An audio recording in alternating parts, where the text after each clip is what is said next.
So this is basically 95% of what I had in my indoor grow room.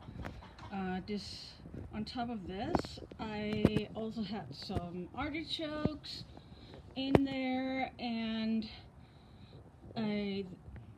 that's it. Those I put on the other side because they're ready to be planted.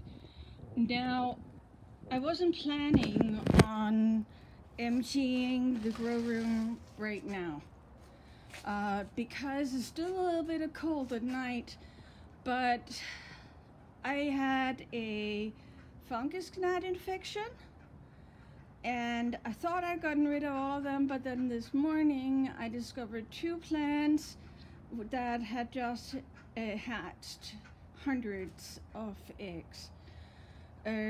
So I looked up the weather. The weather's not gonna go below 40.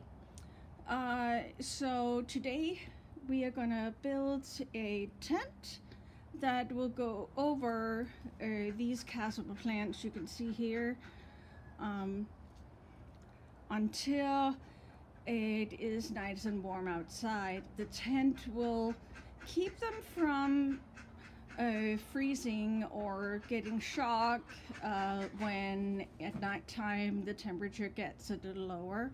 Right now, every day we have between 70 and 85 degrees, which is plenty and good for that.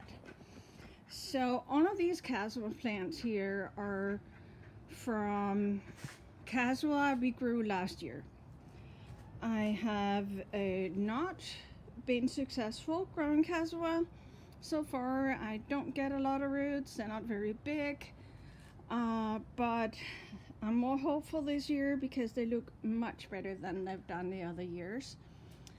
I also have my two coffee trees here, but those will be taken in at night because they are more sensitive and they need to get used to being out here, and they are also not infected with the fungus gnats. So I could in principle not put a tent over and just carry them back and forward, but that would be a lot of work having to do that twice a day, and I don't want to do that.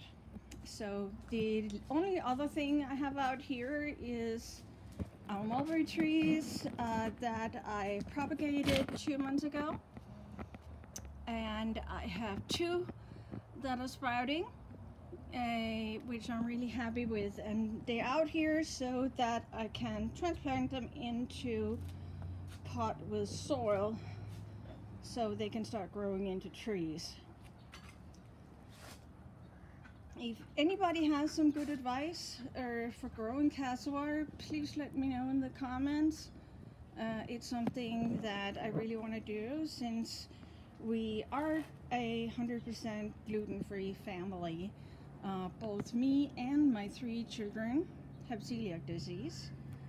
I also grow sorghum in the summer, also for bread, and plus I use different vegetable powders in my breads and muffins as well.